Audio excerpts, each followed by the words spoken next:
Married with Channels podcast involving TV shows and movie reviews. From a married couple, I'm Moose. And I'm Jody. Hello.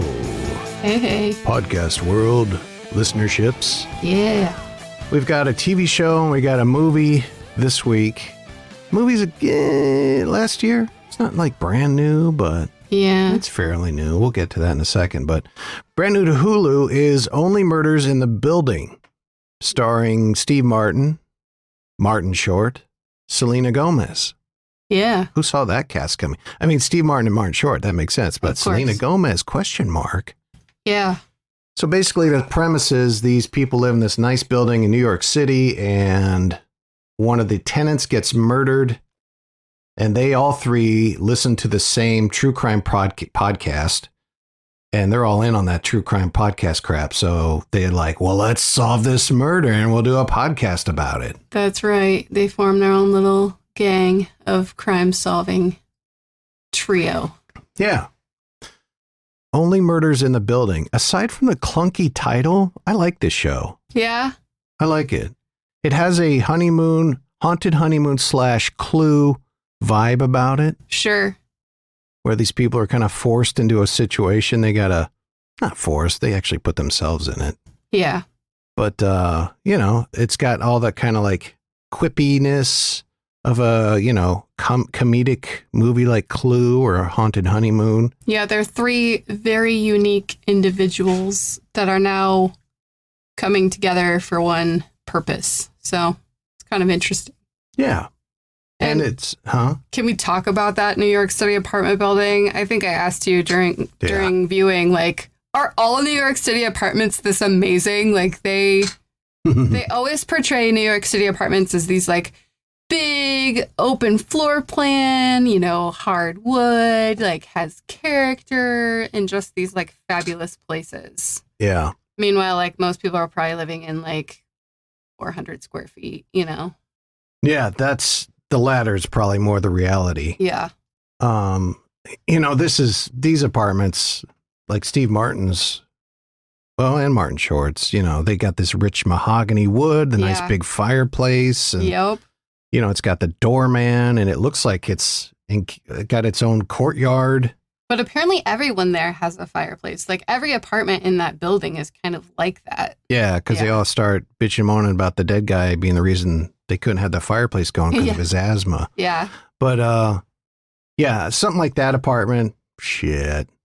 I mean, even a crappy apartment in New York City is ungodly. Yeah. Like $2,000 at least a month. I think something like that's probably brand new, 10, 15,000, maybe more a month. I think that's probably more. Maybe where Hollywood kind of always gets it wrong. They always have these great looking like brownstones or like these fabulous, huge apartments with great windows and lighting and like, noise reduction from the street noise and stuff like that. They just kind of glorify New York City apartments, I think. I don't know.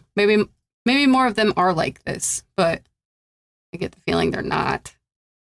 No. Unless you're super rich. Yeah, I think they are there. Yeah. But the majority of the apartments probably not like that, if I had to guess.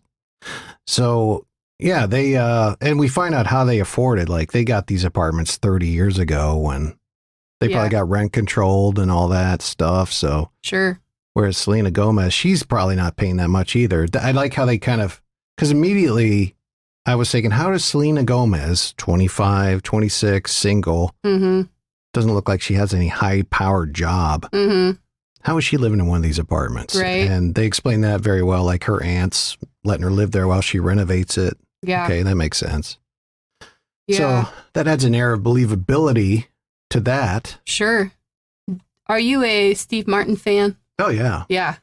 Yeah, I've always loved Steve Martin. Are you a Martin Short fan? Oh, yeah. Yeah. Love Martin Short. He's like one of my, before I got canned in radio, he was one of the guys I wanted to interview. Yeah. Like on my bucket list for interviews. All right. I would love to have interviewed. And I wanted to see them, and I think it might have been during COVID, but after it got real bad. Yeah. I think they did a show in Ames. I think you're right. Either, we'll say last November-ish, yeah, or maybe before COVID. I don't know, but I wish I'd gone to see that. Obviously not during COVID, but Sure. Yeah, if anyone knows Martin Short's people, put him in touch with this podcast. Yeah. We're talking about his new TV show. So yeah. Only Murders in the Building. So they start a podcast about this murder as they investigate it. And it's called Only Murders in the Building. And yes. the title comes from, one of them said, oh, there's also this murder down the street or something. And the other says, no, only murders in the building. Yeah. So, which I do think it's kind of clunky. It's kind of hard to say. Like, you say it enough times in a sentence and it's kind of, I don't know, kind of a tongue twister for me. But it's it doesn't have like zany, crazy comedy. It just has some good writing and, you know, like I said, quippy one-liners like this one, as the three of them are going over this is episode 2. Yeah. How do you feel about Selena Gomez? I have thoughts and opinions. Let's play the clip first. Oh, okay. I don't lock my door. Never have. That's insane. It's neighborly. I mean, a murderer probably lives in the building, but I guess old white guys are only afraid of colon cancer and societal change. Sad. Only white guys afraid of societal change, colon cancer. That's good. That's a good line. Sure. How do I feel about Selena Gomez? Yeah. She's fine. Yeah. I'm digging her. Huh. She's working it in here.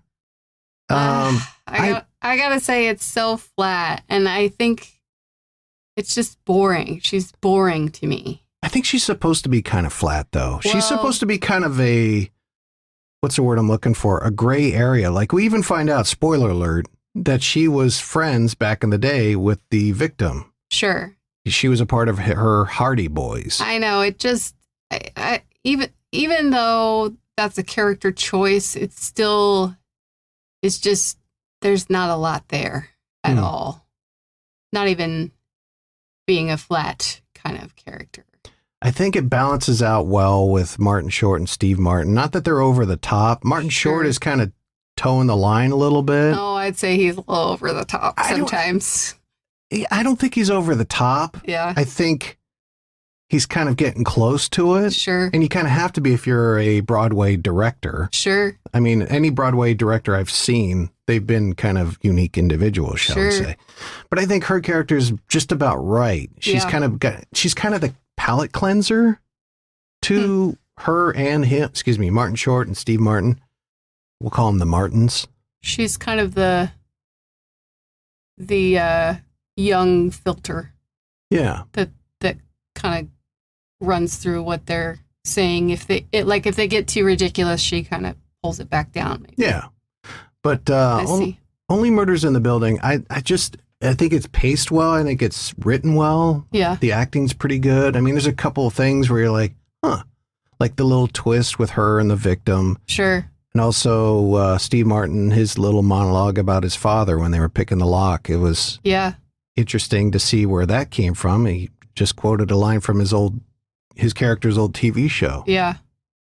I think that I find myself more into the mystery of who are these people, these three, versus the actual mystery of the victim who was murdered in the building. So they all kind of have a secret, and you get little glimpses of that secret. And so I think I'm kind of more invested in those mysteries than the actual murder mystery. Right. No, and I think there's a big mystery around the Mabel character. Sure.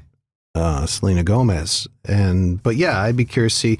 And we've gotten a little character stuff with both. You know, Martin Short is apparently broke. Yes. Going to his son for money. Yeah.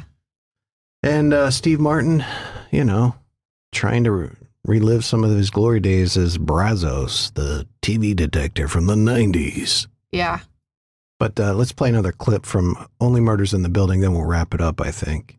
Look, every great episode 2 always makes you care deeply for the victim. That's true. I've fallen in love with so many dead people. I've fallen in love with so many dead people. I used to like true crime podcasts, but... Yeah, me too. It's like an investment, though. Like, you gotta be able to stick with it. For sure. I like the true crime podcasts that are kind of like one case per episode. Like, I don't want to tune into 12 episodes to figure out things. Like, I like the ones that profile different cases each episode, you know? We should mention the cameo by Tina Fey. Oh, yeah. Yeah. As the podcast they're listening to's narrator. Yeah. Nice little tidbit from her, little Tina Fey showing up. Appearance. Words. Absolutely. Words hard. Anything else on Only Murders in the Building? No, I like it. It's, you know, like you said, it's got kind of that kind of Clue. Yeah. Scooby-Doo. Yeah, it's like, it's got some mystery. It's got some character. You got some comedy. Yeah. What's not to like? Right. I saved some money with the Honey plugin. What did I save money on exactly? Pheromones, baby. All right. Carpenter bee pheromones, to be exact. They be flying around our deck, burrowing deep into our hard wood and nesting in there. So I got to get them out. They gotta go, baby. So I bought me a carpenter bee trap, but they didn't come on in. So I had to order some carpenter bee pheromones to lure them into the trap. They smell those pheromones and say, oh yeah, this is where the carpenter bee party is. So I'm gonna buzz on over there and hang with my peeps. Buzz buzz. Before they know it, they've been seduced by the sweet, sweet smell of that carpenter bee stank. Oh yeah. Xylocopa virginica, baby. That's a scientific name.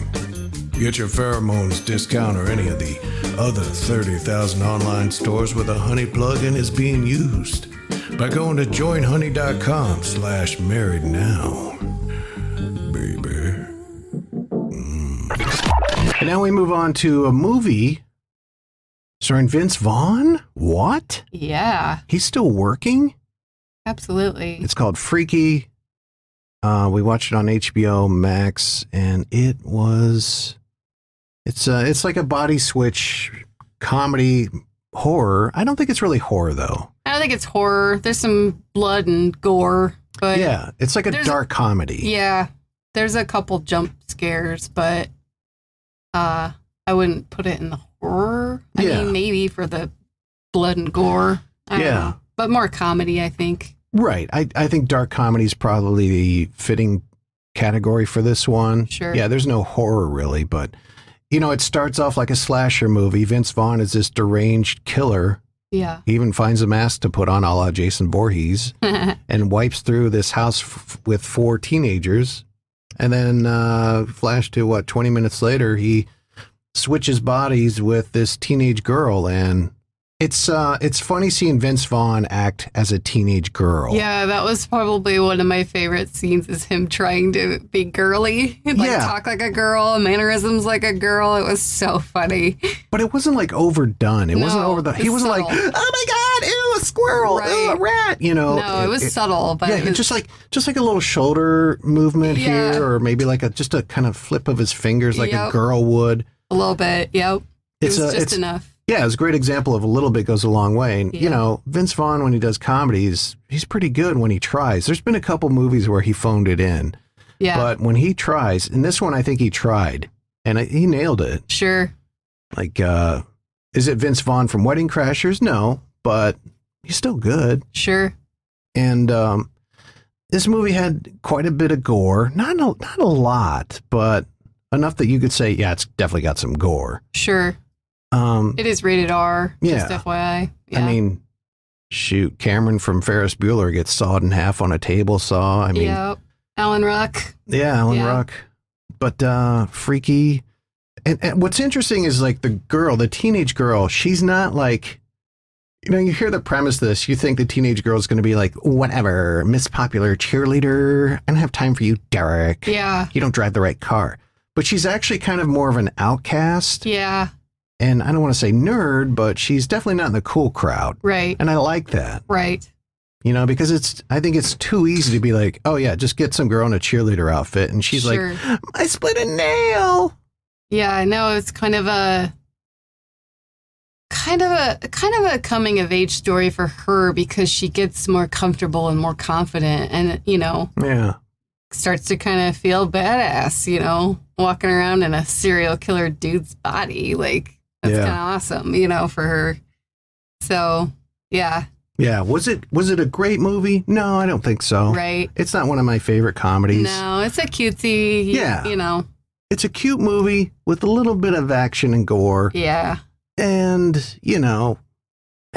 it's just, it's a popcorn movie without it being a Transformers movie. Yeah, you or don't Fast have and to the think Furious. too hard. Yeah.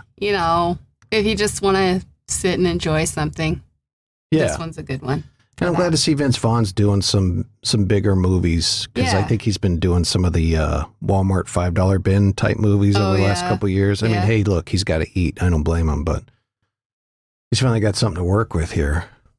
But I think he's pretty good. I think sometimes he doesn't get enough good roles and enough credit. So yeah, and I thought, remember True Detective season 2? Yeah. He played the big bad in that. Yeah.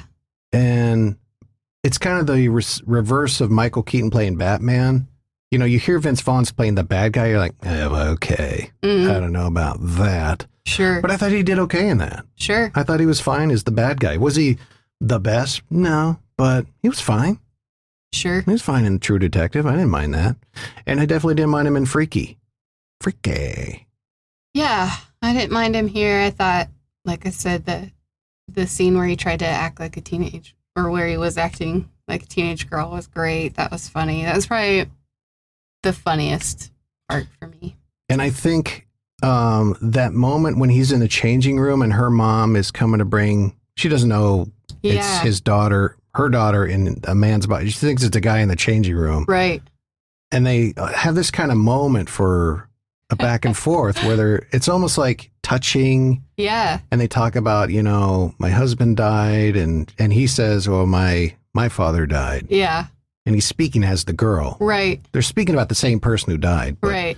That almost kind of made me tear up a little. Like it was just on the verge of being touching for me. Sure. That was a nice moment. I thought it was. And then I love it that they bring the comedy in though, when you just get on the verge of pulling at the heartstrings, because then you could tell the mom's about to ask him out, but it's really her own daughter. And it's just so funny. Yeah. It's like, oh my God, gross. Go date your mom.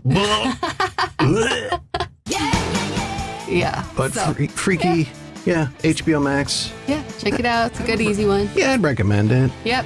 You're not looking for anything too provocative, thoughtful, or mind-bending. Yep. Yeah, and definitely go check out Only Murders in the Building on Hulu. Yep. Anything else to add here? Because we have to get going. It's time to put the kid to bed. Nope, nothing from me. That's all I got this week. That's going to do it for us. Be back here again next week. And make sure you go to joinhoney.com/married. Download the free Honey plugin for your browser. Get you some discounts. Who doesn't love saving money, honey? Yeah. Till next time, this is the Married with Channels. Follow us on Twitter @MarriedWChans and subscribe. Share, tell your friends. I'm Moose. And I'm Jody. Later. Bye.